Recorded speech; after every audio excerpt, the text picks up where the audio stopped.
But first, have a look at this home.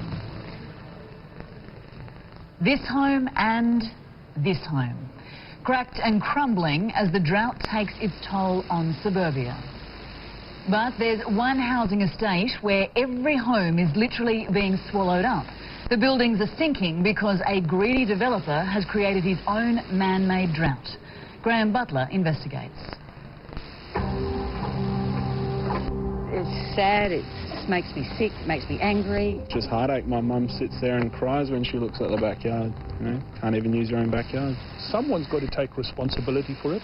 The damage to these houses defies belief. They're collapsing to the point that nearly all will have to be partly demolished, and no one wants to take responsibility. Basically, everyone's passing the buck. We don't know where to turn now. It's the most appalling case of duck shoving you're ever likely to see. Neither the local council nor the developer of the adjacent subdivision, one of Australia's biggest companies, will admit it's their fault. Rather, battling families will have to take them to court. No one can believe truly what's going on. The crumbling houses were built more than 12 years ago and there were no problems. That was until the swamp next door was turned into a ritzy housing estate.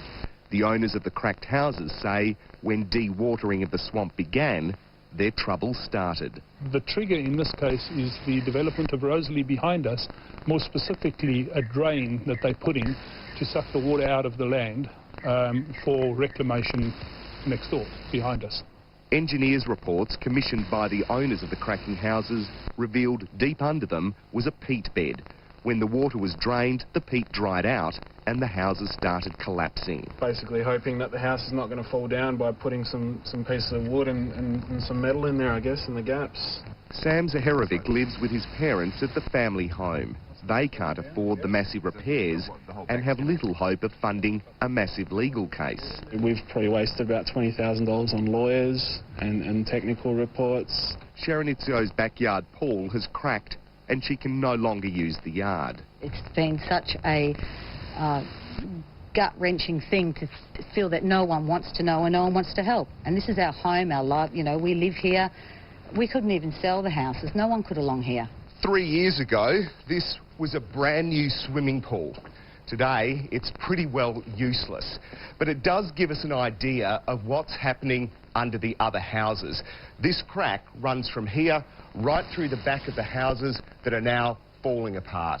Quite simply, we are without a house at the moment because it's falling apart next to us. Rawdon Hill has watched his house crack in half.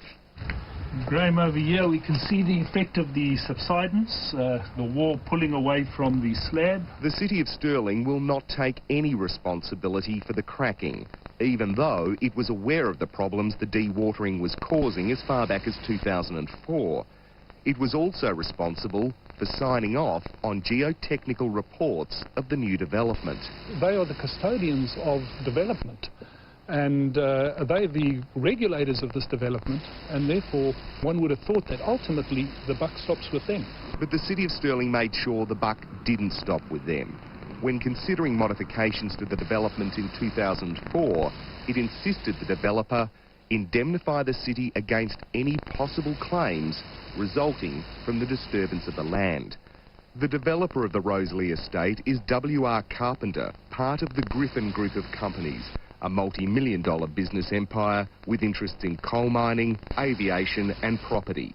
It wouldn't be interviewed, only issuing a statement saying it complied with all planning and development requirements. And the issue stems from pre-existing and underlying conditions of the adjoining land. And their simple argument is that they've fulfilled all requirements put forward to them by the City of Stirling, and they believe they've done the right thing and got the necessary sign-off, and hence believe that they don't believe they're responsible for this in any way, and have handballed us back to the City of Stirling. No one wants to be responsible for this. Shire tells us it's the developers tell us it's the Shire, back and forward. You know, who's to blame? We don't know. No one can tell us.